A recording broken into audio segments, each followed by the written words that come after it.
¿Por qué nos casamos con personas que van a tocar esos botoncitos débiles y delicados de nuestra personalidad? Ese es un tema interesante. Casi siempre empezamos a cuestionar por qué no encontramos en el matrimonio todo lo que queremos, o cuestionamos por qué hemos encontrado en el matrimonio todo lo que queremos y sentimos como un sentimiento de mucha seguridad y orgullo. Pero no nos ponemos a pensar con mucha frecuencia el por qué elegimos el esposo o la esposa que elegimos.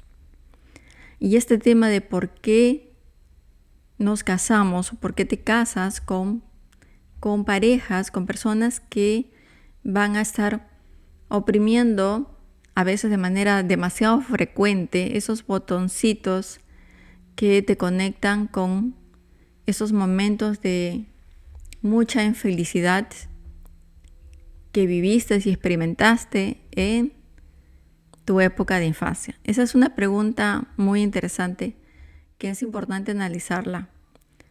A veces pensamos, y mucha gente me dice que ya para qué va a pensar, ya para qué va a observar, si ya tiene 20 o 25 años de matrimonio, y ya para qué. Como que pensamos que el autosentenciarnos es una manera de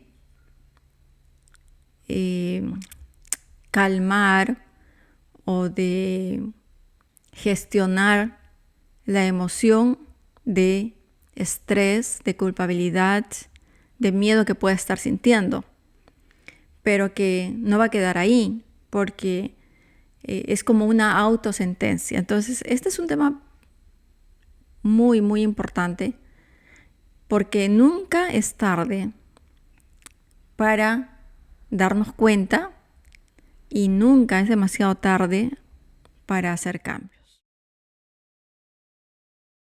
Cuando hacemos la pregunta de por qué te casas con esas personas que mueven o tocan esos botones de infelicidad, la gente se casa en dos niveles. Uno es el nivel superficial, ¿no? El que pensamos que hubo conexión, que encontraste a esa persona atractiva, que tenía sentido del humor, que te daba seguridad, que parecía una persona muy firme, muy segura de sí mismo, muy segura de sí misma, o que era encantadora, que te comprendía, que te entendía.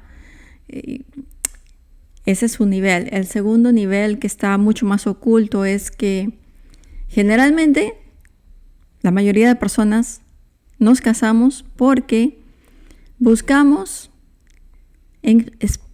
esperamos encontrar algo que o lo hemos tenido o nunca lo hemos tenido en nuestra niñez, y esperamos encontrarlo con la persona que nos casamos, y es comprensión, pero sobre todo amor. Casi siempre preguntamos por qué la gente se mantiene en un estado de felicidad, de matrimonios infelices, o preguntamos, porque es una cuestión mucho más general, aunque no es única, por qué las mujeres que están en un matrimonio o en una situación de abuso emocional se mantienen en esa situación y no toman decisiones. Y preguntamos, ¿qué hay de mal en ellas? ¿Por qué no se deciden? Y definitivamente hay algo mal, no en ellas, sino en sus primeros vínculos, en la primera infancia, en los modelos que estas personas, estas mujeres tuvieron. Pero lo que ellas en verdad buscan es el amor, ese amor que no tuvieron en el primer espacio que todo ser humano toma la experiencia de vida, y que es la infancia. Ellas, este tipo de personas y la mayoría de personas, lo que buscamos es ese amor que no tuvimos en ese primer ambiente, en ese primer escenario de la vida, que es nuestra infancia. Mucha gente también se casa o entra en un vínculo de convivencia por muchos motivos, especialmente por miedo a la soledad, porque no se siente capaz de seguir la vida solo, aunque no haya encontrado el amor. Escoge una persona, escoge una pareja, vive con ella, vive con él por muchos años, quizás para toda la vida, aunque es infeliz y siempre está tocando esos puntos de infelicidad que lo conectan con su infancia. Los niños que no encontraron ese amor, que en ese primer espacio físico que fue el hogar no se cubrieron esas necesidades básicas, la primera necesidad básica de la comprensión, del amor, de sentirse seguro. Entonces se casan con personas que tocan esos puntos porque están buscando el amor. Ahora, acá vemos dos escenarios. Cuando somos valientes y nos damos espacio para observar nuestro matrimonio o nuestro vínculo y decimos, algo está pasando, no soy feliz, no tengo plenitud, no siento que soy esa persona segura que quiero ser, o siento que no encontré eso que buscaba. Cuando somos capaces de entender y de enfrentar esta situación, de autoobservarnos y de observar ese espacio, ese espacio de convivencia o esa pareja que elegimos. Hay dos aspectos importantes, ¿no? Cuando nos atrevemos a enfrentar y se atreven las dos personas, porque no es uno, en el matrimonio siempre hay dos, se atreven a enfrentar esas partes no sanadas, esas partes dañadas de la infancia, y se conversa sobre eso, y ambos deciden separarse porque saben que el amor no se va a encontrar en esas personas. El amor lo vamos a ir gestionando y aprendiendo nosotros mismos, porque además hay algo bien importante. Es importante aceptar las ausencias, es importante aceptar los vacíos, entender que si en nuestra primera infancia no hemos encontrado esos padres amorosos que llenaron ese vasito de seguridad, de amor, en el que íbamos a poder tomar esas dosis cuando en la época adulta, adolescente, lo íbamos a necesitar, hay esas ausencias, esa ausencia y ese vacío va a estar. Siempre digo eso. Lo más importante es aceptar el vacío. Ok, no tuve esos cuidadores, esos padres amorosos que yo hubiera querido tener. Entiendo que esa parte de mi infancia que ya pasó, no la puedo suplir, no la puedo llenar, no la puedo justificar, no le puedo poner adornos en mi vida adulta buscando una persona que me dé ese amor que no me dieron mis padres, porque esa infancia ya pasó.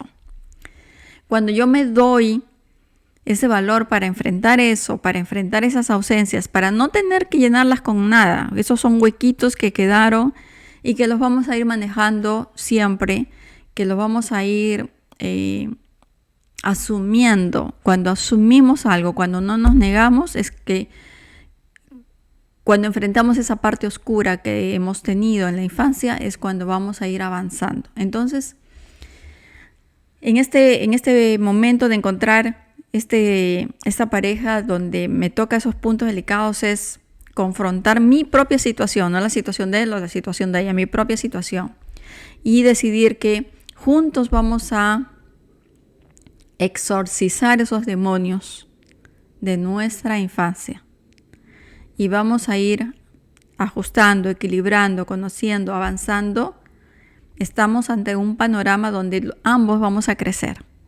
Y cuando en una pareja ambos tienen el valor de enfrentar esos lados oscuros y de crecer, esa pareja va a ir avanzando junta.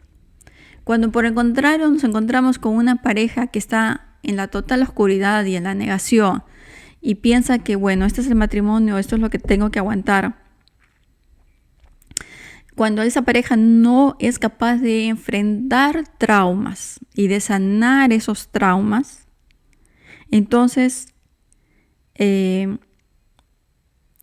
esa es una pareja en la que la no aceptación y la negación va a llevar a ambos no solamente a no superar esos traumas, sino a aumentarlos. Fíjense, ya has tenido traumas en el momento de la infancia esas carencias que no te has atrevido a conversarlas, a dialogarlas contigo mismo o con un terapeuta, a escribirlas.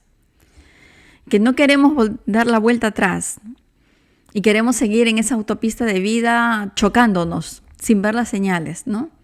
Entonces, sumado a los traumas que has tenido en la infancia, vas a sumar los traumas que vas a tener en la vida adulta con tu matrimonio y los traumas que vas a ocasionar a tus niños, a tus hijos, y seguimos todos en esa autopista llena de traumas que no han sido sanados. En el matrimonio y en la convivencia se garantiza que vamos a encontrar dos aspectos importantes. En una parte puedes encontrar que que estás viviendo el sueño que siempre tuviste. Encontraste ese paraíso que, aunque puede tener esas lagunitas de tristeza, cosas normales de la vida, tú estás viviendo tu sueño. Por otro lado, también se garantiza que en la convivencia y el matrimonio puedes vivir o tu mejor sueño o tu peor pesadilla. Cuando la pareja puede ver el trauma que ambos están viviendo, que ambos están duplicando, que se eligieron por un trauma del pasado, cuando la pareja puede ver eso, cuando puede tener esa valentía de enfrentarse, ambos van a crecer, ambos van a ser los elementos perfectos para sanar ese proceso traumático de la infancia. Nadie elige solamente una pareja por elegir, porque solamente está intelectualmente atractivo, físicamente atractivo, por aspectos de nuestra adultez en este momento. Siempre se elige una pareja y una experiencia de convivencia sentimental o matrimonial por unos cordoncitos que nos conectan con nuestra parte de felicidad de la infancia o de infelicidad de la infancia. Entonces estas parejas van a estar tocando estos botones y nosotros vamos a estar tocando los botones de esta pareja. Y en ese proceso, con valentía, y cuando nos atrevemos a enfrentar nuestras historias infantiles, vamos en el proceso de crecimiento y de sanación de traumas. ¿Estás conectado con este aspecto? Si estás viviendo un proceso así, lo mejor es no tener miedo a conectarte con tu época de infancia, volver a esa etapa y descubrir para qué me casé con esta persona. ¿Por qué estoy viviendo estos procesos de infelicidad? ¿Por qué me estoy viendo como que es la misma película que ya vi en mi infancia con mis propios progenitores? Y si estás viendo la misma película, no trates de pasar de frente, sino siéntate, toma el espacio, analiza esa película personal y enfréntate a hacer cambios. Muchas gracias por estar acá, Berta de Melo, psicóloga y coach con temas de evolución, de crecimiento personal. Vamos a sanar traumas.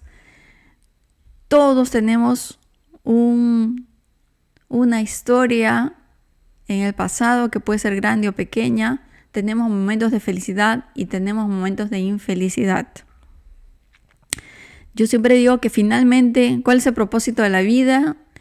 Podemos analizar y filosofar sobre eso, pero el propósito de la vida es aprender. Jamás debería ser el propósito de la vida someterme a una experiencia que me vuelve a producir trauma o dolor. No, porque el propósito de la vida es el aprendizaje y aprendemos para sanar, para ser más felices y para ser más libres en la medida que podemos, más libres emocionalmente y cortar esos lazos de dependencia. Muchísimas gracias.